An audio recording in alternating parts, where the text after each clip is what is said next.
Hi guys, please like, share and subscribe. And if you want full course for any actuarial subject, visit theactuarialguy.com or WhatsApp on this number. Thank you. How does a young girl from Africa become an actuary in UK and build an illustrious career like you? So from the time I was young, I think I was always very intellectually curious. I was curious about everything. Up to this day, I ask a lot of why. When I had finished primary school, I had a crush on someone. The conversations you're having, at least at the time, I was just like, so what do you want to be when you grow up? And I remember he said actuarial scientist. And I was like, what in the world is that? So for me, I was like, I think this is a natural option. I've already learned a little bit about it. I'm seeing that, it's a lucrative career. At the time, it was very new in the sense that, because that was like around 2008. At the time, I think we were being told in Kenya, we had like, I don't know, 5 actuaries, 6. I think each and every paper for a typical average household is expensive in Africa. We were called for an interview. I think we were 4 of us, together with some of my classmates for this internship opportunity, and I ended up getting it. So I think that was quite helpful. What was the thought process of picking a master's over finishing the exams? Believe it or not, my plan was to never do a master's. How soon will I get a job? I was like, I don't know how long it will take for me to get a job, because for some people they got a job quickly, for some people it took some months, maybe a year. So I think the mindset I had at the time was, let me just be applying. So I think I took that opportunity to say, just in case, maybe there's an opportunity to study that might come earlier. But then now in this case, the internship came quite quickly with Deloitte. And then I remember it was such a struggle to actually leave, because I was so confused. I remember I cried at one. Actually, I cried because of the level of confusion. Base was a good experience. Again, meeting people from all over the world, being taught by professors who are actuaries. Like there's this one professor who taught me pricing, Pietro Parodi, right? And he has a book on, and you're like, oh, it's the guy, the author. Is it difficult for people to get a sponsorship, stay back? Because I know that employers have to sponsor your visa. Right now, I've seen people from 2021, a lot of even Kenyans have come and found opportunities. I want to understand about your transition into cyber risk. General insurance, in my opinion and in my experience, I felt like it had more options. Cyber was an idea that had just been born. With that, let's just segue into what does a cyber risk actuary do?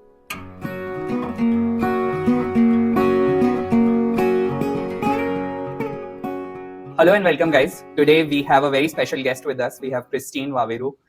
She is an actuary with over 8 years of experience ranging across 2 continents and 5 organizations. She started as an intern in Kenya, where she hails from, with a regional insurer.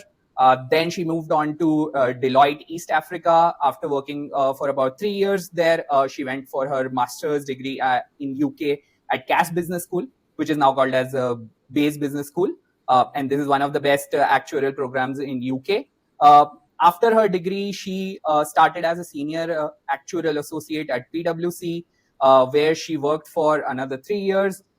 Then she started her cyber risk journey with CyberCube, which is particularly working in the space of cyber risk analytics for insurance companies.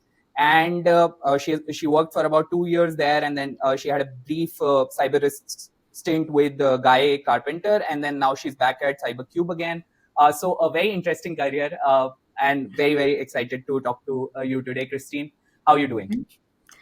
I am doing well. Glad to be here after months of communicating. And I'm happy to just have this platform to be able to share a bit about my story and the world of cyber risk, at least even if it's just the tip of the iceberg, to get people interested or, just aware about, this side of things. So yeah, glad to be here. That's great. I'm also looking forward to this conversation. What I've been trying to do of late on this podcast is get people from very different fields within actuarial science, because the mainstream insurance space is rather well known, but to most actuarial aspirants. But niches like cyber risk, like banking, like climate risk, these are still black boxes for us. We don't know what is happening there. We hear about them, we get very excited, but we don't know what exactly actuarial folks are doing there, right? So Yeah. Yeah. very happy to have you here, and just looking to learn a lot about this space, right? All right. So let me just start with talking a bit about what are we trying to do and who's our audience here, right? So there are two primary set of audiences that we are addressing today. The first one is a young woman in the African continent, probably in a country like Kenya, Zimbabwe, Zambia, South Africa, or anywhere there, right? We have a lot of audiences from there. So this young woman is between the ages of 16 and 19, interested in mathematics, and has heard about actuarial science, is interested in that space, right? But doesn't know how to go forward. Probably feels that the exams might be very, very difficult, right? And then faces the general difficulties of growing up in a society like Africa, where the general income level is lower, and the kind of challenges that you need to face when your parents cannot fund a lot of your education and you need to do it on your own, and all of that, right? You are obviously much more aware of those challenges than me, right? And then second is a set of actuarial students from all across the globe who have heard about cyber risk as a niche and are very, very fascinated with this area, right? So they would want to understand what are actuaries doing in cyber risk, and how do they get here, right? So to the first set of audience, we are more trying to inspire, right? Yeah. How does a young girl from Africa become an actuary in UK and build an illustrious career like you? And to the second set of audience, obviously we are trying to inform more, Yeah. right? So with that agenda, we are recording this podcast, and yeah. So keeping that in mind, I hope that would help you answer the questions better, right? So let's start with discussing about your journey, right? Early on, Yeah. what was growing up in Africa like? When did you hear about actuarial science, and why was it interesting and fascinating to you? Yeah, thank you so much. First of all, let me say I just love what you're doing here, both inspiring and providing information, which I think is just the perfect balance that people need out there. I definitely would have appreciated something like this back in the day, but here we are. So let me start just with my life journey. Just to let people know that it's possible. It's possible for you to start off at a village, in as much as that's not my story, but just in general, you can start off at a village and end up being a president of a great powerful state. Nothing is impossible, right? So my journey, I was born in Kenya years ago, and I studied in Kenya, pre-primary, primary school, all the way to my undergrad, and then I came for my master's in the UK. Now that's just a summary, but if I was to just go into a bit more detail. I would love to know the details. Yes. Yeah. So from the time I was young, I think I was always very intellectually curious. I was curious about everything. Up to this day, I ask a lot of why. So for me, it didn't end at being a child. And my dad recognized that very early. And so he used to buy me books, storybooks, from the time when you're very small. I think they were called Ladybird storybooks at the time, Pinocchio and all those, and he would buy a book, and within like 10 minutes of him bringing it home, I've finished reading it and I'm like, is there anything else? So why I'm saying this, you understand why, because at around 8 years old, he brought a book written by Ben Carson, who's a neurosurgeon, called Gifted Hands. And I don't know if it was an African thing back then or it was just a trend back then with parents, because I've heard a lot of people have read Gifted Hands, but maybe not everyone. So I was reading the book at 8, mind you, 8, 9 years. And in as much as I wasn't getting everything, but I understood the flow of the story. This was a man who was talking about how he came from a humble background and became a neurosurgeon and was performing very complex, surgeries on brains, including like conjoined twins. And that really was an inspiration to me because I saw that his life was a life of impact and I wanted to have a life of impact.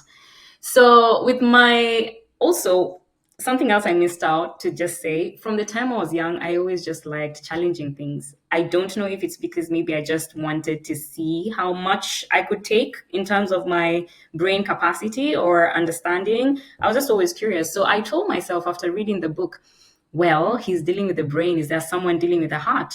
And so I went on and Googled the name of the surgeon responsible for heart, and I was like, cardiologist. So from that time on, from 9 years old, whenever people would ask me, what do you want to become? I didn't just used to say doctor. Doctor was too simple. No, I would just say Yeah. cardiologist. And Uh, so that was my dream for a very long right. time Right. until I went to high school. So Hmm. I did very well in my primary. So in the Kenyan system at the time, you would do the Hmm. national exams at around Hmm. 12, 13, 14 years old. And Hmm. then that would determine the high school, secondary school that you would go to. Got And it. now, just when I had finished primary school, I had a crush on someone. And of course, you can imagine when you're having a crush, you're excited about this person, you're Yeah. young. The conversations you're having, at least at the time, I was just like, so what do you want to be when you grow up? And I remember he said actuarial scientist. And I was Hmm. like, what in the Hmm. world is that? Yeah. And because I was very curious and Hmm. I had a crush on this Hmm. person, I wanted to Hmm. know more about what does this person want to be. I went to a cyber cafe. At the time, we didn't have like I didn't grow up with a computer in the house or anything. So Hmm. you had to pay to go to a cyber cafe, and I researched, and I was Hmm. like a true scientist. And then I saw like, oh wow, economics, finance, law, commercial law, the typical Google response. I was like, this sounds Got it. fascinating. Yeah. But I kept it at the back of my mind because remember at the time I was still on my journey of becoming a cardiologist, right? Yeah. So I did very well in my exam, which gave me an opportunity to attend one of the top girls' school, boarding school in Kenya at the time, Precious Blood, for Hmm. those who would relate with this. Yeah. And when I went there, I got an opportunity to join a club. I'm really trying to shorten this story, so I hope it makes sense. I got an opportunity to join a club called Junior Achievement or Junior Achievers Club. And Hmm. in that club, we were exposed to having a business mindset. And one of the opportunities I got to do was to go on a job shadowing opportunity at a Hmm. hospital, Hmm. the Aga Khan Hospital, for those who know that hospital. And I remember I was taken to the physiotherapy Hmm. section. Hmm. And I was seeing people, some people were fresh, like from maybe they just had an accident and they Hmm. were they were having their sessions or from surgery. And I would see the way people were wincing in pain, when they're going through those sessions. And I was like, what? If I cannot even bear this pain that I'm seeing people experiencing because I'm very empathetic, right? I started questioning, can I really be a cardiologist? And I remember I visited a few, just, walking along the hospital, a few sections, the high dependency unit and everything. Hmm. And by the end of that visit, I knew Hmm. I was not going to become a doctor. Hmm. Hmm. It was not because of the fear of blood or Yeah. the fear of cutting people open. It was more to Hmm. do with I'm so empathetic with like Got it. driven Yeah. with people's emotions Sensitive that to pain. yes, I couldn't bring myself to face someone in pain. So I Yeah. was like, okay, Christine, so there goes that dream. We're not doing that. But remember the story I had mentioned before about my Yeah. crush, Yeah. right? Along with that, now that I'd come to Precious Blood very early on, I think in Hmm. my first year of university, because Yeah. we had top performing students, many of them were getting an opportunity to go to the Ivy League schools, Hmm. Harvard, Yale. Got it. So I started looking into, okay, what's Hmm. Harvard, Yale, getting to know more about them. And then I started thinking, you know what, maybe this could be an opportunity for me. And Hmm. since those universities tended to offer like economics, finance, I thought I would take a course like that because they didn't have like actuarial Hmm. course. Because at that time, I think I had already, my number two option was let's go mathematical because I Yeah. felt like I was strong in mathematics. So Yeah. let's, Yeah. yeah. Can't Um, torture people, so we'll torture numbers. exactly. So because of that, I just pivoted towards a mathematical Yeah. based course. And because I saw that as people were graduating, again, there was another national exams at the high school level that would determine the university you'd go to. and the course that you'll be called for, a lot of girls at the time were applying for actuarial science, right? So for me, I was like, I think this is a natural option. I've already learned a little bit about it. I'm seeing that, it's a lucrative career. At the time, it was very new in the sense that, because that was like around, you can imagine 2008, Mm-hmm. 2000, very new. At the Mm-hmm. time, I think we were being told in Kenya we had like, I don't know, 5 actuaries, like very, so that made it more lucrative and people Mm. started talking about it. So that's how I was like, okay, let's still stick with our Ivy League application dream. Mm. Let's see how Mm. this goes. And if it doesn't work out, I'll go to a local university and do actual science. So yes, Harvard and Yale did not work out according to God's plan, which is fine because things have turned out much better. And I Mm. went to Strathmore, which is a local private university in Kenya, and I Mm. pursued a Bachelor of Business Science in Actuarial Science. Mm. Um, Now, of course, at this point, I'm now thinking about that girl who's 16 to 19 and wondering, okay, you got a chance to go to uni. Maybe for some of us, we don't have a chance. I can say for sure that there are scholarships available out there, especially even based on merit. So for me, I got a partial scholarship at this university, but certainly I think that's one of the things I can think about for that age. If someone is wondering, can I get an opportunity to pursue my studies further, they should start looking into some scholarships that are available, Commonwealth, Tallow Oil, the ones that are just coming to mind. And I'm sure there are people out there who are willing to sponsor. So anyway, continuing with my story. So I got into uni, and that's when I started understanding more about the exams because again, the actuarial science degree Mm. is not the way to becoming an actuary. So let me be Right. clear. Right. Yes. So for you to be an actuary, you have to have sat professional exams in Yeah. actuarial. I've seen many people here in the UK who've done a degree in history, who've done a degree in engineering, but because they started doing actuarial exams, because of passing actuarial exams, that's how they became an actuary. Mm. So having done the degree, I started learning more about the actuarial papers. Mm. And of course, they're expensive. I think each and every paper for a typical average household, I think it's expensive in Africa. Yeah. But for me, thankfully, my dad could be able to afford some of these papers, and I now remember when I was in my first year of uni, I was very I enjoyed the corporate finance courses a lot Mm-hmm. more compared to the actuarial courses because I joined the curriculum, but the curriculum was so holistic, such that we were Yeah. exposed to economics and corporate finance, accounting, actuarial, all together. So Yeah. I remember telling myself, you know what, I feel like I want to do the CFA. It was only 3 papers, CFA level 1 to 3. Yeah. Maybe it's cheaper, it looks faster. Mm. And I told myself, maybe I'll go this route. However, someone came and talked to us about the actuarial journey and that you could start by sitting the first paper. At the time you were only allowed to start doing your actuarial papers in your third year of university, but they introduced this thing where CT1, at the time we called it, I don't know if it's called CT1, I think it's called CP1 No, right no. now. Now it's called CM1. It has been combined with CT5 to become CM1, Aha, which is the actual math exactly. paper. Yeah. Right. So now it's called CM1. So CT1 at the time was now offered as a solo paper where it's like if you pass that at whatever, whether it's in your first year, second year, whatever, before that third year Mm. mark or start, you can proceed to do the other papers. So that's what Yeah. I told myself. I told Got it. myself, let me try this CT1. If I fail, I am going to CFA. That's how, if I don't, I'm going to proceed with these papers and Got just it. trusting God that He'll provide along the way. So Got that's it. how it happened. I sat for my CT1 in my second year and then I passed. And then now that's how my journey started.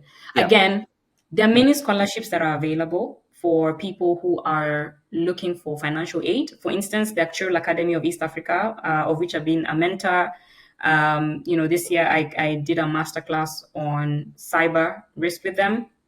It's Mm. offering, it has a scholarship fund that really enables students who are serious and who are doing well already in school, like paying for their exams. So even Mm. for instance, like for the masterclass that I did, the people who registered were paying a certain amount that was not going to me, that was going towards the scholarship fund. Yeah. Hmm. The IFOA, Institute and Faculty of Actuaries, also has a fund, scholarship fund. Hmm. I believe there are other funds, but right now I think my mind is not. I'm not getting all the examples, but there is help, Yeah. and I'm not suggesting people do this because not everyone would respond to this. But sometimes when you're very serious and passionate and hungry for knowledge, you could even approach people like, let's say me, who have qualified as an actuary. You come on LinkedIn, and Yeah. just say, "Hi, Yeah. I'm seeking to do the actuarial papers, but I don't know." You never know, because I know there are people, even some of my colleagues, ex-colleagues who are now actuaries, who have sponsored people individually Yeah. to actually study the exams. So Yeah. there are avenues. Are you Yeah. hungry enough? That's the question. And are Yeah. you serious enough? And Yeah. then another thing to just mention about these papers, because it took me 9 years Yeah. to finish the papers. Now, why that happened is because, as I told you, I started in my second year of school. So I was still studying Hmm. while doing papers on the side. And I remember by the time I finished my university, I had completed the first CT1 to CT9, the core technical at the time we called Right. it. Yeah. And I had six more. At the time, we had 15 papers. Yes. So, yes, so that's how I finished that. Then I went to Deloitte. You mentioned Deloitte. I was an Yeah. intern in But I Deloitte. have a bunch of questions before we continue further. So the first Yes, question is, did your university degree, the yes. undergrad degree that you just talked about, did it get you some sort of exemptions with one of the No, actual society? It did not, right? But there no, was not a at the subject time. overlap, I'm guessing, in terms Yes, of it's just, some of your subjects like CD1, CD5, CD3 would have been taught at uni level as well, right? yes, exactly, exactly. Okay. But for my case, I found that studying for the exams helped me do well in my At course because, university. Got it. That yes, it always does. Yes, yes, absolutely. yes. Secondly, so you picked IFOA, right? And this Hmm. decision you made in university, your university as itself, right? But Mm. then, for a lot of people, there is a sort of choice between IFOA. SOA is also now getting popular in the African continent, and there is the regional institute, which is ASA, right? The South African Institute. You must know Yes. about it, right? Mhm. How did you make that decision, and how do you look at these institutes now? Do you have some information on what would be the advantage of one picking one over the other, particularly if they are based in Africa? Right. And that's a good question. To be honest, at the time, I only knew one person who had sat for the SOA. All the other actuaries had sat for the IFOA. So I think it was more like a natural, like, oh, because many more people have gone through the IFOA route, let me take this route because it will help for me to have many more people knowing what's needed along the process. I think that was my natural reaction. It wasn't because, oh, the price of this was cheaper or anything. Got It it. was just because of that. Got it. Right now, can I say that one path is better than another? Honestly, I think it depends on your individual needs. Because also, when I looked at it, I was wondering, again, and I don't want to speak this with a lot of authority because I'm not quite clear, but with the SOA, I was like, it's more American. There's some modules or some learnings that would be more American focused, and I was Yeah. wondering, do I ever see myself working in America? I'm not saying that I will never work in America. Who knows? But Hmm. I think chances of being in the UK more because the Lloyd's market, Yeah. center of the insurance world and everything that Yeah. looked more plausible And you for were aware other. about all of this at that point, about Sorry, Lloyd's, and you were I aware had about all of these things at a university level. I heard about the UK because it was the beginning of insurance, like the modern insurance market, started Correct. in the UK. So you're like, Yes. okay, it seems like maybe the UK is a more natural, but Yeah. not because I can't say that, oh, one is better than the other. They all have their own Fair enough. distinctions. Hmm. So I think I would advise for people to always sit Hmm. down with different people, someone who started with the SOA, someone who started with the IFOA, someone Fair who enough. started with collect advice and then Right. determine which route you want. Yeah. And is ASA not popular in Kenya? No, I have not really met people in Kenya who've sat the Got it. ASA. Maybe there's one or two, but most people Hmm. who sit the ASA are people who maybe went to school in South Africa, South like Africa. undergrad Got or it. yeah, but no. Got it. That makes perfect sense. And then, how were you able to land your first internship? How difficult was that? That was in Kenya itself, right? Uh, Yes. so Oh, how actually, did that yes. happen? You reminded me. So in Strathmore University, there was a requirement. You could not have graduated without having done an industrial attachment or a commercial attachment. So what that meant was that you had to do 3 months of working in a corporate organization. I think it was between your third year and your fourth year, because after fourth year, you're done. So for me, I remember in our class, uh, our dean of students had asked for CVs from members of our class, like, because they also offered help, to try and help their students to actually get opportunities. So we just sent our CVs, many of us, and then I remember at the time it was called Pan Africa Life. Now it's called Sanlam Life Insurance.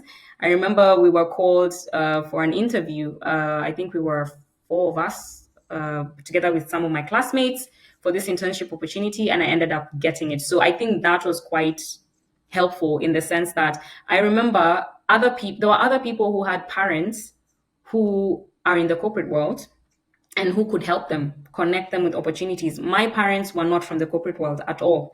So I knew, for me, I had a bit of work to do, because I don't have connections in any corporate world, nothing. And I remember just praying and just being like, God, I really need you to open a space for me. And he did, now through this opportunity. So I can say also, the university that you go to, many of them have career offices, and you should take advantage of those services that are Got it. offered, because Got they it. tend to be free. Yeah. Makes sense. Mm, That's useful advice. Perfect. yeah. And then you moved on to Deloitte. So that was after your college, or that was within? Like, Uh-huh. that was another internship within? Yes. So let me clarify that. So yeah, between the third year and fourth year of uni, I went for this 3 months internship, and then now after I finished uni, I went to Deloitte. Now, how that happened, and I think this is where I'm going to talk about maybe also the power of making like connections and networking. Uh, And what I mean by that is, when I was in my 3 month internship in Sanlam Life, currently Sanlam Life, there was I don't know if I should say his name right now, but let me not say his name. He was working at Deloitte South Africa at the time, and they were going through an audit season. So what that meant, because Deloitte was an auditor, they sent in someone from South Africa, because Sanlam Life, has headquarters in, this South Africa. They're related with South Africa. Right now, I don't know the exact structure, but at the time, so he was sent in to do the auditing of the liabilities, to peer review, right? And so I got that chance to sit down with him and talk with him in general about, how is it that, how was your journey towards becoming an actuary? And, just talking in general. And why I say that is because it would have been easy for me to just ignore him and just move on with my life, because he was there for a few days, 3-4 days. But just taking that opportunity to talk to him, I think, opened up a potential. I never knew where that would go next, right? So he yeah. went back to South Africa, but little did I know that even when I was finishing school, he had been tasked with the responsibility of starting an actuarial department in Deloitte, Kenya, that never existed before. So my previous manager in Sanlam Life at the time, he told me about, Deloitte starting an actuarial department, where maybe you can send your CV. So that's how, he gave me, the email address, and I communicated with them. I said, I've heard that, you're starting an actuarial department. I've just finished school. Here's my CV, and so on. So they took my CV, they evaluated it, called me in for an interview. I think there were two or three, I can't remember now, 2 or 3 interviews. And then after that, I got the opportunity, and I became the first employee under the director at the time, to work in Deloitte. And that was such a precious opportunity, because I feel like I worked for 6 months as an intern. And I think just being able to see some of the things up close, writing proposals up close and interacting at that level, I think it was very eye-opening, and a great experience. Then now after that, the 6 months is when I left to go and do my master's degree after the 6 months internship. Yeah. Right. So you And then were an intern throughout at Deloitte. You did not have a full-time role at Deloitte, is it? So those first 6 months after school, after I got the role, I was an intern. Then I went for my master's. Then I came back now for a full-time, like a permanent, full-time paid role as an associate. Yeah, At Deloitte. yes, at Deloitte. I went back. Yes. Got it. Understood. Right. So first question on this is that is it typical for most people in the African continent to first have to intern before they land an associate level position, despite having a couple of exams, or can they directly land a associate level position? I think typically, from how I'm seeing many universities now structuring their courses, they're requiring their students to at least get an attachment even before they finish school to Yeah. just get some bit of work experience. And I think that counts towards, being an intern. Now, my experience immediately after school, because Deloitte was just starting a department then, I think I don't want to say, I'm just guessing, maybe at the time it was just starting a department budget, for a whole team. So maybe there was enough budget just for an intern. Got it. Understood. But I also know many of my people I know, colleagues who also interned after, had Deloitte. opportunities for internship, maybe 3 months or so Got it. before landing full-time Yeah. roles. So I Got think it. it's typical. Yeah, that's typical in Yeah. India as well, by the way. Yeah, okay, makes sense. And second, what was your motivation to go for this master's degree? So at this point, you had already passed a bunch of exams, right? You Yeah. said that you had the first 9 exams. You had done the Yeah. CT, the core technical exams, right? So Yeah. why wouldn't you just finish up your exams really fast while working? And how did you make that decision of going for a master's in UK? Because I'm Yeah. guessing that would be expensive as well, right? There would Yes. be a cost to it, and at the end of it, you anyway had to come back to your country and work there, right? For a while at least before moving back, right? Yeah. So what was the thought process of picking a master's over finishing the exams instead? Yeah. And would you do it again? Do you think it was the right decision? Yes. Believe it or not, my plan was to never do a master's. My plan was to just finish the exams. However, I think after I finished my 4th year, the last year of university, you're just there in that limbo of how soon will I get a job? I was like, I don't know how long it will take for me to get a job, because for some people they got a job quickly, for some people it took some months, maybe a year. So I think the mindset I had at the time was, let me just be applying to keep, again, you remember when I told you my mind, I like being occupied. I don't like feeling like, yeah. So I think I took that opportunity to say, just in case, maybe there's an opportunity to study that might come earlier. But then now in this case, the internship came quite quickly with Deloitte.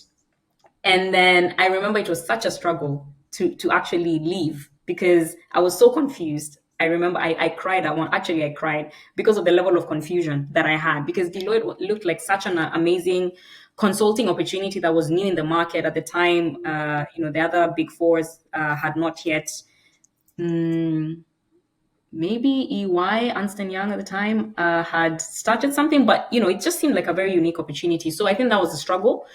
But also I looked at it from the perspective of, if I've gotten this opportunity to go abroad, for me, it was not just now about the education itself. It was also about broadening my mindset. There's something about, there's something about being exposed, interacting with people from different backgrounds and culture, like now me and you, different cultures, that opens your mind up just for life purposes. So I think that was the final decision that I made, like, because of this exposure, let me go. Now, I got a partial scholarship from CAS, Bayes Business School, out of merit. So it wasn't full scholarship, but also what helped me in the process as well was that I had a relative who lived in the UK who was willing to offer to give me accommodation, because other than that, I don't think I would have been able to afford to come and work study in the UK. Yeah. Understood. Okay. Yeah. And then after completing your master's 2-year course, firstly, how was the course for you? What stood out about the course? How are your peers? How's the coursework at Bayes? Just talk about that a bit. Yeah, let me try and remember that. But I think Bayes was a good experience. Again, meeting people from all over the world, being taught by professors who are actuaries. Like, there's this one professor who taught me pricing, Pietro Parodi, right? And he has a book on, and you're like, oh, it's the guy, the author, Yeah, So I yeah, think being exposed to also such professors who are very knowledgeable, they're even leading in their research, in this area of actuarial science, I think it was quite a privilege. And I believe Bayes it's a good school. I would recommend if anyone gets an opportunity to go there for their actuarial degree, certainly take it. Look for scholarship opportunities. They do offer some scholarship opportunities as well. But I believe the experience was very enriching, and also it was involving. Like, for you to do well or perform well in your exams, it was forcing you to think deeper than just don't just answer what are the types of risks that and then just say operational risks and move on to the next. No, operational risk, what is that? How does it play out? Just it yeah. encouraged a lot of The second rigor, order deeper thinking. Yeah, intellectual rigor, exactly. yeah. So yeah, I think that's what I can say in summary. And also, of course, just being able to explore the UK with my fellow friends who were students at the time, I think it was Got fun it. as well. Got it. Yeah. Got it. Got it. Okay. And at the end of the program, I am guessing you would have wanted an opportunity in UK, but you're not able to land an opportunity right after college in UK. Is it difficult for people to, get Yeah. a sponsorship, stay back? Mhm. Because I know that employers have to sponsor your visa in Yes. case you want to, if they want to offer you full-time employment there, right? Yes. So Yes. how challenging is that? Good question. Two things. I came to do my master's in the UK in 2015. Back in 2015, it was very hard to get an opportunity to work in the UK. Brexit had not happened. Um, the immigration, it was hard. Right now, I've seen people from 2021. A lot of even Kenyans have come and found opportunities. Many Kenyans have come in, but back in the day, you had to get a company to sponsor you. Of course, even now, but it was much harder. So that's number one.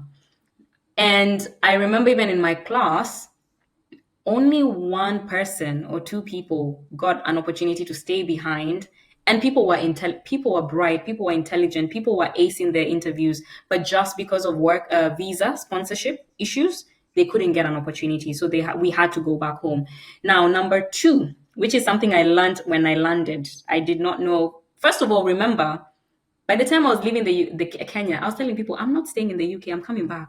Like, for me, UK was just 1 year, I'm going back. I need to be home, right? Yeah. So I had that attitude until I came, and the first day we had a career day.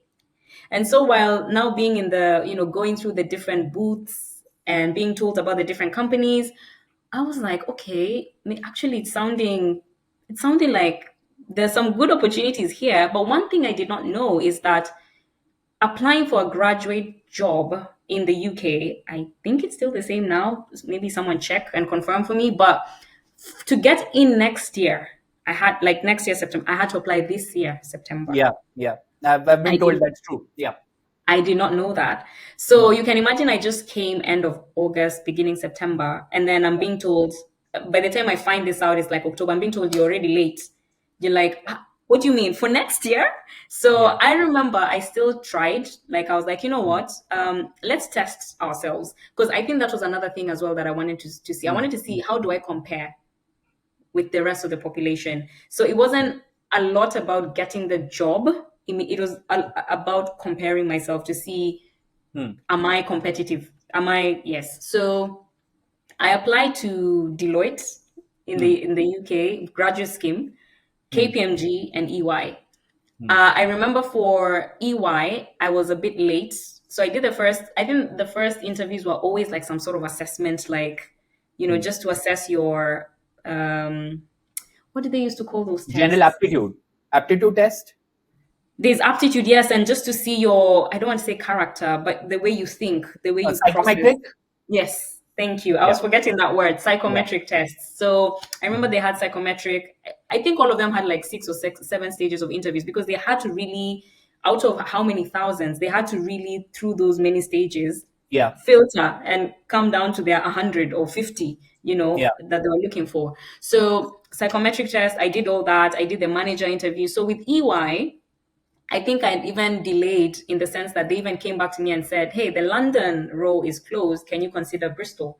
That's how late. It was October, November, but I was already like, the roles had Hmm. already been filled. But with EY, I got to the level of manager interviews with the Bristol office, but Hmm. I don't think my heart was to go to Bristol, and that's fine. Got And it. with KPMG, I got to the level of assessment center, which was one step towards partner interview, Hmm. and that opened my eyes because I think I should have prepared better for Yeah. the assessment Yeah. center. I just really didn't know what to expect. I knew what to expect, but I until I got there, I was a bit confused as to what's happening because you're given a computer, you're told Yeah. you're in an office, pretend Hmm. like you're in an office, prioritize things, and all these emails are coming to you. All this, write a script on this. Some email has come from a partner. I think it overwhelmed me, and I was like, Got "What it. is going on here?" Right. And then I Right. think Right. as part of it, there was a team. There was a team. Was it a case study or something where you are put in a team, and each of Hmm. you, how they assess you, you have to speak. So Got just it. because you're in a team does not mean that you're going to get away, because they're Yeah. also Yeah. trying to assess your communication skills, your debating Got it. skills, and again, so I think for that, I already came out of there knowing, no, that interview, I did not ace it but it was a learning point for me, right? Understood. Yeah. Um, and for Deloitte, again, I didn't get through to the end, but I had already applied. So there was another role back in Kenya now. Remember, it was building a team. So hiring for an actuarial analyst or associate, like below manager. And yeah, I applied for it and I got the job. And also because I had worked there before and they were happy with me, I Got think it. it was easier, having that conversation and that, going through it because I knew the system and, but there was still that process. So Hmm. yeah, that's how I ended up now coming back to Deloitte, Kenya. Yeah. So now Yeah. I want to understand about your transition into cyber risk, right? After this, you worked for a while in traditional roles, right? I understand that. How did the cyber risk opportunity come about, firstly? Yeah. Right? And then what was your motivation to take it up? Or was it that you were looking for something like this actively? Were you exposed to cyber risk through one of your assignments earlier in the traditional work? How did that happen? Yes. Yes. So remember, I had talked about having been exposed to a bit of life insurance in my internship and Hmm. even a bit in Deloitte. And I quickly came to realize maybe life insurance was not for me, not because of any reason. I was more drawn towards general insurance. And I felt like general insurance, in my opinion and in my experience, I felt like it had more options. Like you could go into so many different things. Like I know a Yeah. colleague, or rather a friend who went into pet reserve, like pet insurance, as I pet Yeah. insurance. Yeah. Yeah. So there's more options, right? So that's how my journey into general insurance began, or rather desiring general insurance. So in PwC, I worked in the general insurance team mostly, but then also PwC had been structured in such a way that there were like four teams within what we called at the time risk modeling solutions. I don't know if they've changed their name now. So risk modeling solutions had life insurance, had general insurance, and then had another team called financial modeling, which would do other interesting things that required modeling, but they were not life or general. So, for instance, like there was a project for the trains, something like come up with a model of costs, benefits of, that's a unique kind of project. So cyber had just been was an idea that had just been born like they were exploring it, right? So it wasn't like fully fledged at the time they were exploring it. And I remember I came into general insurance and I did your reserving, but then I realized, and reporting, like, the IFRS, because PwC, when you're auditing the liabilities, according to IFRS standards, IFRS 17 was just now at the time coming into play. So we Yeah. were gathering material and everything. And I was Which like, year was this? Which year was this? so I worked in PwC from 2019, 2020, 2021, because I left early 2022. Yeah. So in that time, I like 2019, even from back in Deloitte, we were just introducing the IFRS 17, because remember, as consultants, Yeah. Yeah. Yeah. people will look to you for Yeah. advice on what's going on, and you're setting the pace, right? As the big four. So I was like, this is not resonating with me, but I didn't know what next. So I talked to What someone aspect who, of it did not resonate with you? Like, what did you feel? What did you feel it was too regulatory and compliance oriented in nature? Was that the fact? I felt that. Yeah, I felt that. Like, I felt like there was a lot of, again, as you said, compliance and, having to like, oh, this rule and this rule, which is not bad. I mean, but Yeah, I just felt fair enough. like, yeah, I So just it was wanted too some, methodical. Would you call yes, it right? It was too yes, methodical. Yeah, and you yes, wanted something more vibrant and dynamic. yes. Okay. At least at the time, I felt that. I remember talking to a few Yeah. of my colleagues in PwC, and I remember one person saying when they look at the patterns for reserving, it's the best thing they see. And I'm looking and I'm like, how come I don't have that passion that this Yeah. person has when they're talking Yeah. about it?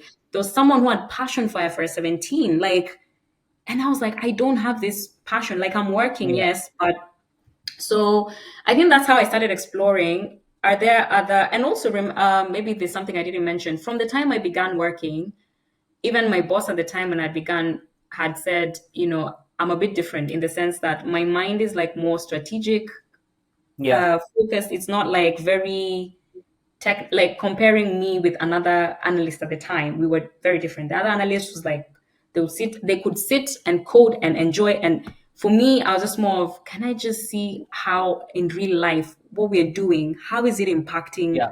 You real were life? more impact focused. Yeah. You Yeah, I wanted was to more see like, how is it making people's lives better? Where am I exactly creating impact, right? yeah, so I think it's more strategic kind of thought Yeah. process. Yeah. So maybe that was it as well, right? Mm-hmm. So there was a colleague back in the day at PwC who's not there anymore, and I really am thankful for her. I talked to her about it. She was like, "Oh, why don't you maybe try, cyber? There's this new unit that's just starting. Maybe you could talk to the director and just." So that's how I was like, okay, this sounds interesting. So I went Yeah. in, talked to the director. The director was like, okay, I can give you just a few, maybe if we are having a conversation or just something that you can feed in a little bit. So that's how I started, getting into cyber. But however, it wasn't a full fledged role. Remember, it's a team that's starting. It's a concept that's starting out, that's being built, and also I was still doing my general insurance roles, right? Yeah. Well, away from cyber. But I Yeah. think the exposure to this also because they were focusing on corporates at the time, like how do you model cyber risk, quantifying cyber risk quantification for a corporate Yeah. company. I think it exposed me to like even terminology like threat. What's a threat? What's a threat actor? Like what is that? Yeah. Criminals, hacktivists, just those basics. And I realized actually, the more I was reading now about attacks and just understanding, I was like, this looks interesting. But I think I don't want to veer off insurance path. Yeah. I would like to do this within the context of insurance. So Yeah. that's how in the process, I saw an opportunity that had been advertised by CyberCube. Yeah. Yeah. And I So, thought, so particularly let me this apply. team that we are talking about, the cyber risk team, it Mhm. was catering to non-insurance clients, is it? When I say corporates, I just mean, for instance, take any company like Okay. let's say Christine Limited. Then they Christine Limited says, I want to understand, like BT or Christine Limited wants to understand or quantify cyber risk. You have to Right. communicate with my CISO, Got it. Chief Information Security Officer, and and then someone comes in and does perform like builds a model Hmm. or helps you understand results of a third party model Right. just Right. for Right. Christine. But Christine Limited is not; it's just a company, Got it. Got right? it. So what you're Mm. saying is that they wanted to first understand, quantify, Mhm. assess, and basically, sort of get a protection for their cyber risk. That would be something different, the protection, because Or the now this protection was bit is just later. cyber risk quantification, This like is just quantification. Okay. yeah, quantification, and also considering, oh, if Christine Limited was to put in this security control measure, how does that affect the modeling results? Like to see the benefits of various control Yeah. measures added in, how does that Got change it. the losses? Got it. Quantification. That's it. So, And then okay. So yeah, evaluating some sort of measures as well. Okay. yes. But you Got it. see, I felt like that's good in as much as you remember I talked about it was part of like the modeling team that were just doing every other type of modeling that's not necessarily fitting within life or general, but Mm-hmm. it's just a modeling. Yeah. I think, but when I saw that, I started wondering, is there a way to connect this with now insurance? Insurance. Because I'm an Yeah. actuary, I'm coming from an insurance background, and Hmm. So when this cyber risk, and I think maybe I'll pause because maybe if you have any other question, but when I saw this CyberCube opportunity, because CyberCube is an analytics company focusing on building solutions for the insurance industry, then I thought, I think let me try apply to this Yeah. organization, and then yeah, so that's Got it. how. Yeah, Understood. That makes sense. Yeah. yeah. With that, let's just segue into what does a cyber risk actually do? A cyber risk actuary, honestly, if you ask me, it's just a title. It's just an actuary. An actuary is an actuary. It's just that a cyber risk actuary is focusing on cyber risk. Like for me, for the last 4 years, I have not touched anything else other than cyber. Like Wow. I've not touched motor, I've not touched because CyberCube, cyber, live, breathe, cyber, right? Right. So that's what I mean. So a cyber risk actuary could be involved in the reserving of cyber, like the cyber insurance line of business, could be Hmm. involved in pricing, cyber Right. insurance, could be involved in capital modeling. It's Right. just that there are nuances in cyber insurance, Got given it. that it's a very dynamic kind of risk. It's Right. man-made in the sense that criminals, like if you're Yeah. having Yeah. malicious attacks, is driven by Hmm. a human being behind the Hmm. scenes. And there are all those complexities or nuances compared to like property, where it's like Got it. forces of nature. You have historical data, plenty Got of it. historical Got data. it. But now in cyber, it's something that people are now starting to understand and appreciate that they need to insure themselves. Yeah. And now with technological advancement, Yeah. and criminals taking advantage of technological advancement, even now with AI, um, you know, AI is, people, it's said that with AI, criminals will be able to even perform some attacks even quicker, even an amateur criminal, because of AI Yeah. tools, they can be able to carry out sophisticated attacks that they wouldn't have been able to do before. So because of these Got it. risks that are coming up, I think cyber insurance has been something that people are now starting to learn about. People are starting to ask about it. So it's a niche area, but Yeah. again, you can still apply the actual when it comes to now modeling or building the models. You can apply your actuarial skill set of modeling, and and of course in collaboration with cybersecurity professionals. So that's one thing I've understood about cyber. You cannot just sit as an actuary and think, I know everything, I'm going to build a model. No, actually, Yeah. you need to heavily collaborate with experts in the cybersecurity space, because they're the ones who Got it. understand the threat landscape. They're the ones who understand how attacks happen, the technicalities of it. And then together, you can be able to assess whether a model is making sense. So I want to get into the details of that, right? Uh, as you said, the data is scarce, right? So you don't have a lot of these events happening regularly, as I understand. How Mhm. does a model get built in that case? How do you fit, let's say if you're doing pricing, right? Mhm. So you would want to estimate the number of claims and the size of claim, right? For both of Mhm. those, I'm guessing you would be fitting separate models, right? How do those Mhm. models work in this case when you have such scarce data? How do you fill the gaps? Is the modeling technique particularly different in this case than your usual general insurance pricing models? Just walk me through Right. that. Yeah, maybe for that, let me split it into catastrophe models and then what we call single risk models. So the main difference when I talk about single risk versus catastrophe, what I mean by single risk is having a targeted attack. So that attack is only affecting Christine Limited. The Got it. criminals targeted Christine Limited, like the Jaguar Land Rover story, or just very targeted, um, and it affects one company maybe at a time. Yeah. Catastrophe attack is where there is what we call like a single point of failure. So a common technology being used by many companies that gets attacked, and because it gets attacked, all the companies that are depending on that technology get Got it. maybe disrupted. Yeah. So many more companies are being affected. So maybe I'm trying to explain it in the simplest terms I I can. this Yeah. is very clear. Yes. Yeah. So for the single risk models, like you can use like now exposure based methods. So there's experience where you're building your chain ladder, you have data, you have claims data. You're building your chain ladder to, see what the loss ratio could look like or whatever.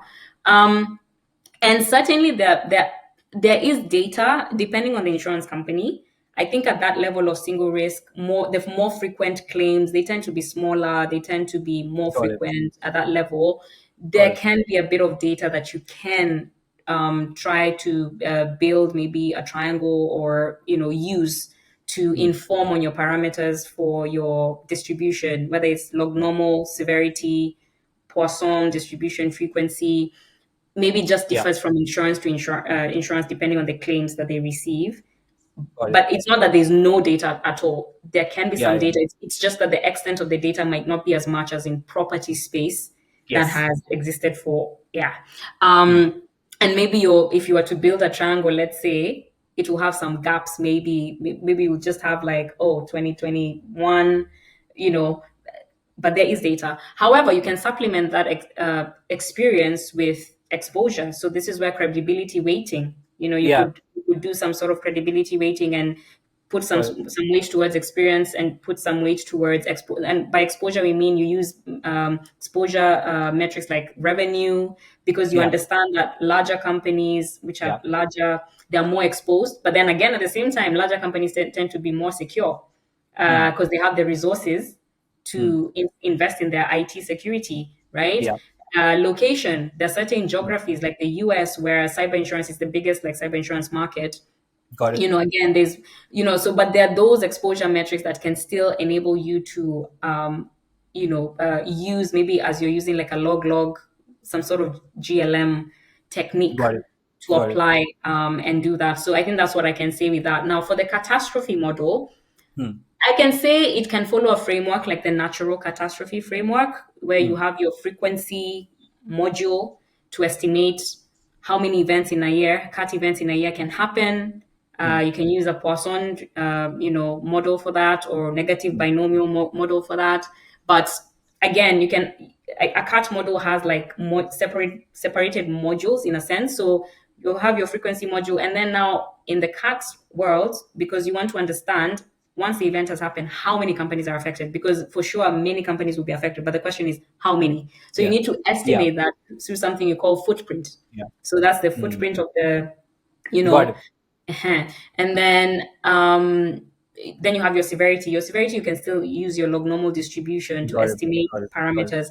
But having talked about that, for instance, like the frequency module, because as you said, like catastrophe, how many catastrophes have we had? People in the market say, have we really had a catastrophe? Other people say, well, there have been big events that, in as much as they've been big, but they've not destabilized the industry. Compared to like when you look at some Hurricane Katrina, when you look Yeah. at Yeah. some on the Yeah. property space. But still, you can still use a bit of like, you can still rely on history to be able to, you can't ignore history completely. There's still some parameters and some data, or you can say, okay, this is what happened historically. This is how big the losses were. What if the criminal was not a criminal and was a state, a nation state? Nation states have more capability. They Right. have more resources.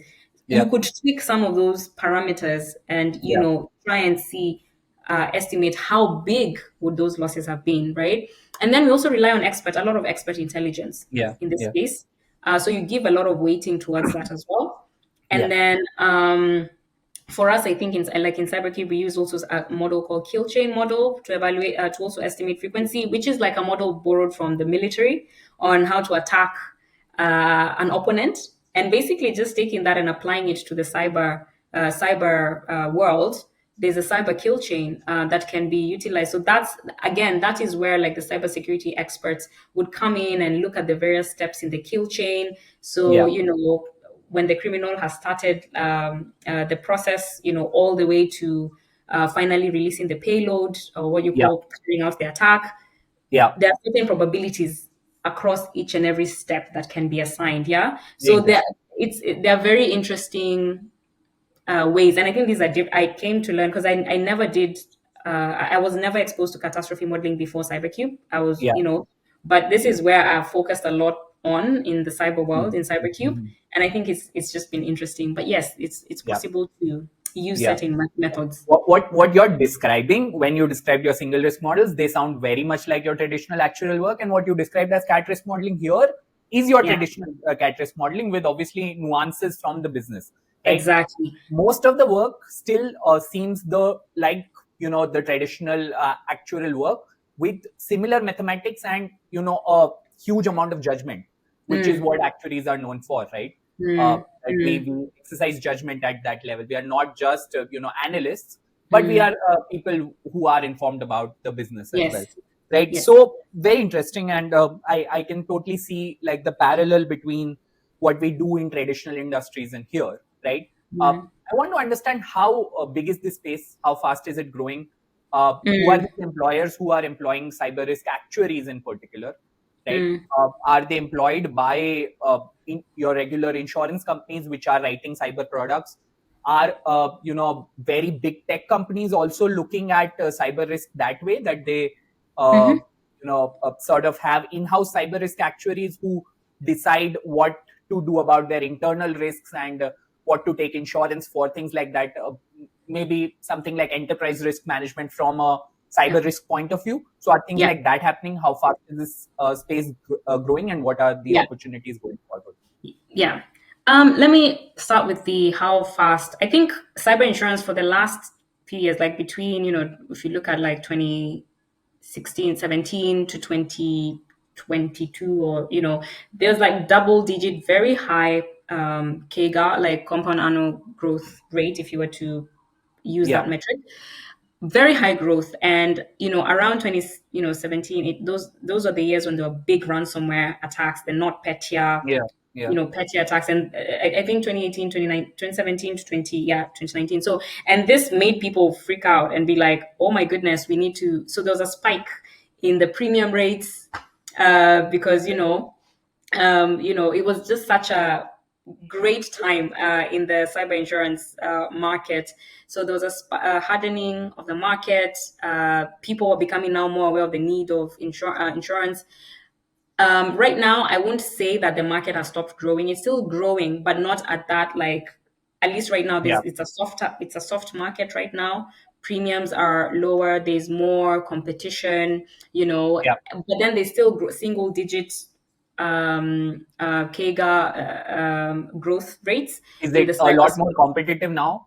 Have a lot more products come in, and because of that, More premiums have gone down? Yeah, more insurers have now become more confident to, because you remember, this is something that people are like, what is this? What should Yeah, we yeah, even go there? We don't understand it. But now yeah, there's been more awareness, more understanding, and more learnings. And we're still learning as a market. And I think that's the cool thing about cyber, working in cyber. yeah, It's like yeah. you're all learning and growing together because of the Hmm. stage at which the market is at. The market So is, yes, yeah, it's still growing. People are still demanding insurance. Of course, as I mentioned, US is the biggest market, but now even companies from outside the US, Asia, Pacific, Europe, even Africa, there's increasing demand of cyber insurance because people are like, these attacks are real. We need hmm, to be protected. So we, yeah, we are still going to see growth in one way or another, whether it's growth yeah, in terms of the number of companies being insured, or even an increase in the premium. Let's see how yeah, soon the yeah, markets yeah, will yeah. harden. But there is growth, there is demand. Hmm, And the more cyber attacks are happening, the more now new technologies are coming, AI, quantum computing, that people are starting to think, people will hmm, be interested. Now, in terms of, are there opportunities for people to join this space? This is my personal opinion. I believe yes. And I believe, like right now, when I look at it, like people are willing to still train up people who are interested. As long as you're curious, as long as you're passionate to learn, like there's still that room to enter into the space, even if you've not had previous cyber insurance experience. Of course, got it. when I was joining, there was even more room because it's like it's niche, a few people, and more Yeah. people have joined over time. But we're still in that period where, And I'm guessing the ideal candidate is someone with experience on the non-life side, is it? yeah, PNC experience. insurance. Yeah, for instance, you want to work in cyber insurance. Do you have insurance knowledge? Do you, Hmm. if you want to work in modeling, because again, it depends. There are actuaries who are now becoming underwriters or taking Hmm. underwriting roles, at least in the Yeah. UK market.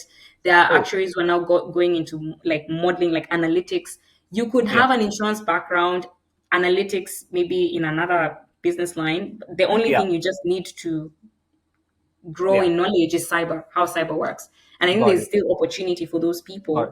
Got it. to Yeah. join. So that's what I'm saying. Like, chances of you applying, transferring your skills over, employers are still willing to teach Yeah. people Yeah. Yeah. cyber, yeah, Yeah. and grow together. I'm And I'm guessing people with a PNC background are more preferred as compared to people with life or employee benefits kind of a background? Would that Yeah, not be to be true? honest, Because the modeling yeah. is fairly similar, as you point out.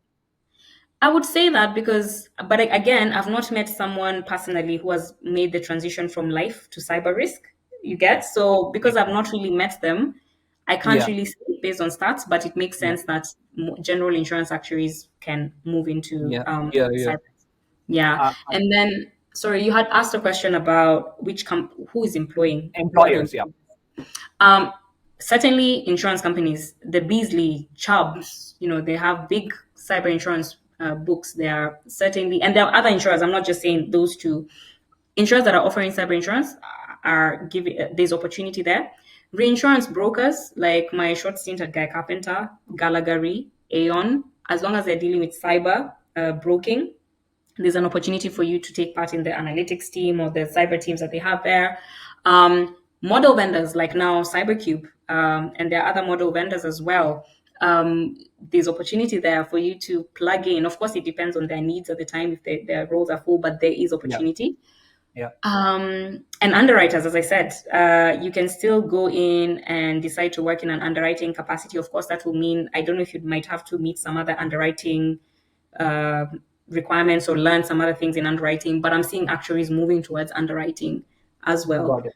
Got it. Mm, So to mm. clarify for the viewers, by model vendors, you mean companies who are basically building and selling models for Yes, uh, for insurance the companies to be able to yes, price and reserve for their cyber risk.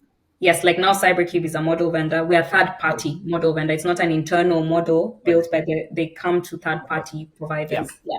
Makes sense, right? That makes sense. And at CyberCube itself, so you would have in your team itself, you would have some actuaries working, I'm guessing. What are the other professionals who are sort of coming in and contributing? Do you also have your standard analytics, data science kind of professionals also working on these projects? And then is the sort of expectation and is the work different between what an actuary does and what a standard analytics professional would be doing? Um, so in CyberCube, our analytics team is built of mainly actuaries Okay, and cybersecurity professionals okay. who also perform cyber analytics from their cybersecurity standpoint, looking at the Got it. threats and everything. Now, the actuaries were in analytics, basically. Again, I told you about the distributions you're applying in building the models, and Yeah, yeah, basically, analytics is. I believe in my own definition. I'm not saying this is Google's. It's just my own definition. I believe analytics is just that process of having that mindset of, other than modeling, can you be able to look at what's happening in the model and identify drivers of yeah, losses, why the losses are changing from one version to another? Like just having that analytical mindset in understanding what's driving the results or the losses that you're seeing in your portfolio, right? So other yeah. than the modeling, you also need that kind of, mindset to understand. It's not just building a model and then when the results come out, you're like, I don't even know why those results are the way Fair they enough. are. Yeah, Yeah, so um, then we have the data science team who they work on the data, curating the data. We have a huge database. Again, that's another thing. We have to collect for you to have reliable, credible models. You have to collect as much information about companies, either their firmographics. When I say firmographics, I mean, okay, if you have Christine Limited, which countries Christine in? How much revenue does Christine bring in? How many number of employees does Christine have? Because some of these things affect the level of cyber exposure that you have on an organization. Then we also have what we call technographic information. So technographic is any information to do with your technology connections. So which technologies are Christine connected to? Because that is the driver yeah, of risk, right? So we have data yeah, science, we have engineering who support the platform, definitely, and there are yeah, yeah. different types of engineers. I think data Got it. engineering, all Got those it. people, Got it. QA, and then we also have underwriters who also help to people who have an underwriting background. Let me say that who also help to, you can have an actuary who still does not. They just build a model, but there's that need of understanding of how the insurance market works. Yeah, You don't want to just build a model for the sake of a model and then you go to another and like this model is not making sense. So there has to be that building the model as well as got it. understanding how it feeds into the insurance space. And Got it. yeah, and then now we have other different people, who are supporting clients, sales, and so many other roles as well. Yeah. My question was primarily coming from the point of view who's doing analytics there, right? Is it your actuarial Okay. professionals, or is it people with a data science analytics kind of background applying ML sort of models, machine learning models, right? I think right now it's actuaries, but it doesn't Yeah. mean that if you came in with an analytics background that you wouldn't be qualified. It's Able just to advance it. it just happens to be actuaries because also of the insurance industry. Yeah, involvement. Yeah. Fair enough. I completely understand. Yeah. Great. How is AI changing your work? Has there been an impact? Have you started using AI for your work at CyberCube, whatever you do and your team does? Yeah, I would say AI is definitely affecting everyone. Of course, other than the basic, helping you in doing your research, or because right now that's one of the things you have to collect a lot of threat intel from all these attacks that are happening every minute. Almost okay, every minute I'm exaggerating, but in a day you can find so many attacks have happened, and they need AI is making it easier to collect as much information on threat intelligence, especially for the threat intelligence team, and bring it together to make sense of what's going on, understand what's changing in the landscape. So that's definitely something that's helping them. Data science team is also using some of these techniques to also in their data curation, and also maybe where there are data gaps, right? Can you train the model based on the data that you have to understand that where there's a gap? Can it predictive kind of models, right? And then also just in general, for work, like general work, like Has your someone like productivity gone up personally because of AI? yeah, I think so. I want to say I think so, depending on the project I'm doing. But So, would you put a number at it? Like, have you become doubly productive? Would you say it is that significant? oof. No. Because That is majority professionals.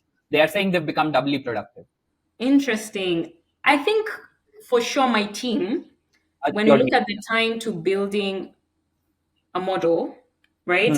So I was in the analytics team before. Now I'm in the solution consulting team, and Yeah. we face clients. We help clients understand the models and everything. Of Yeah. course, AI will not help you to understand. You will need to look at the numbers and be Yeah. like, what is contributing to this change? Which line of which geography? Which you'd have to do that yourself, right? Yeah. Or rather, I don't know if people are using AI to do that. Maybe if they are, Yeah. interesting. But in terms of like for instance, now we carried out change management. So what that means is that we release updates to the catastrophe model or to our Yeah. models Yeah. based on new information and whatnot. So Mm. when we released this new update, our team also had to understand. It's like supporting analytics and also at the same time challenging analytics, right? Because we are the first internal Yeah. clients Yeah. of the model before it Yeah. goes out. Yeah. So what You that have meant to be is the client's advocate towards them. yes, Yeah. so yeah, we first have to understand and test the model Yeah. before it goes out. So, of course, as part of that, we also had to build models to evaluate the change from one version to another, Yeah. right? And this time round, it was Python based. The team had started building, even before I rejoined, the team had started building a Python based model. And to be honest, I think from hearing the people who are involved in doing that, they said the Python skills were still okay, but the AI really like ChatGPT came through in the sense Yeah. of Yeah. like Yeah. Yeah. yeah, I totally understanding agree. like why am I getting errors, da da da da. So it really helped in Yeah. becoming faster at doing Got that, it. especially if your time is also you're having competing demands from other. Yeah. It's not that this is the only Well, thing you're doing. So for sure, yes. so it's been a great conversation for me. Uh, I think young actuarial aspirants would find it very useful. Before we Mm. end, I would there's the standard question I ask everyone. Okay. These are two questions basically. The first one is what would be your advice to young actuarial aspirants? One advice if you could give to Christine from age 17, 18, that this is one thing that you should always remember, which would take you a long way in your journey. And second is one trend that you see in your area of work or the actual profession and wider, that is going to disproportionately impact it in the next 5 to 10 years? The second one, I'd have to think a bit more. The first one, what I would tell Christine, who is in uni or, just finished uni, the actual path, do not be defined by, how can I put it? Okay, this is what I'm trying to say, because I took the papers, right? And people fail these papers. I've seen a lot of people struggle, and even myself at one point. I remember I had passed all my exams first time, except the last two that I did, communication and SA3. And at one point, I was hit, like even my sense of feeling like I'm not good enough Yeah. started hitting. And what I learned in the process, and I think it was necessary for me to go through that, is do not let the process of failure as you're pursuing this journey define your worth. You have more worth. Your identity is not in your performance in the exams. Your identity is not in your status in terms of your title at work. And I think having that solidified in your heart and in your mind will save you a lot of heartache that would probably even take you longer to overcome if you were to subject yourself to that belief, because your identity, you're far more, your worth is far beyond what your performance, whether you fail or not fail, or your titles at work. Yeah. Yeah, Yeah. yeah, that's what I would That's say. beautiful advice. Yeah. Yeah, so What grit, about the second just one? keep on going. Grit, when you fail, pick yourself up, go pick yourself, but don't let that define your identity as a failure. No, it's part of the learning. Second question, what trend am I seeing in the actuarial space that will continue? Or your area of work, which is cyber risk. Criminals are going to continue doing what they're doing, and honestly, I'm just like, it's going to be more Something that has sophisticated. started to happen, over the last 2, 3, 4, 5 years. Something that most people don't realize, and you think it's something which would shape the profession going forward. Maybe in terms of skills, maybe in terms of something about the industry, how it's shaping. Anything. For sure, in terms of skills, I would say for sure, modeling is not enough. As an Modeling is actuary, not enough. modeling is not Okay. enough. This is just me. I believe that for you to remain relevant and even grow in your career, you have to expand your mind beyond building a model. You have to expand your mind into asking, like, move from just being a model builder into how can you be a strategic contributor to the business? How Got it. can you even drive, not just even within the company as actuaries, even drive policy at a policy level? Because right now, I think you've seen those times when actuaries have been called to parliament, maybe to discuss certain thing, maybe health or whatever. Have that mindset. I think that's what I'm realizing. Like, actuaries are now becoming more strategic, and people are starting. Of course, it's taking a time for the market and for people to be like, who are these? I thought actuaries, you guys are just into math, and we need to break that mindset by more of us opening ourselves up to go into those roles that are, driving policy, enabling strategic conversations, and going beyond data into how is this going to drive the business forward. I actually, that is what I would say, for sure. And that's very interesting. Mhm. Again, uh, what you just said has been said by at least two other people on this podcast itself. Oh, Uh, really? so I think, yeah, people we generally just feel that. And as Frank Reddington had also said that, an actuary who's just an actuary is not an actuary. Wow. Okay, I Yeah, didn't know about that. Okay, and I yeah, didn't know about that quote. You've educated yeah. me there. Yeah, so that's what I would say. But yeah, yeah.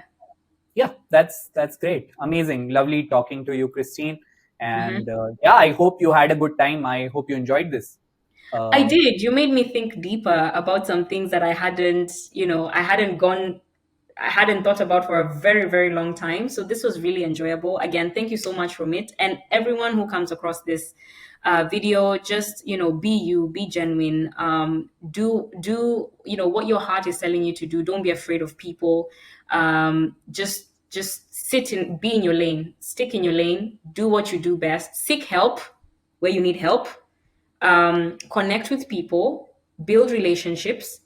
And I think when you have that whole encompassing mindset, you're going to grow, you're going to succeed in your career, because we need people. People need people. As you grow, you'd come to a point where maybe you're a CEO, but your client will be someone you went to school with, right? And if you hadn't built that relationship, or if you had not treated that person well, you might miss out on a lot in life. But that's just an example. But I think that's to summarize. A lot can be said, but that's just to summarize this. And again, yeah, thank you. Thanks a lot. Yeah. It was a All great right. conversation. Thank you. Okay. Take care. You too. Bye. Bye.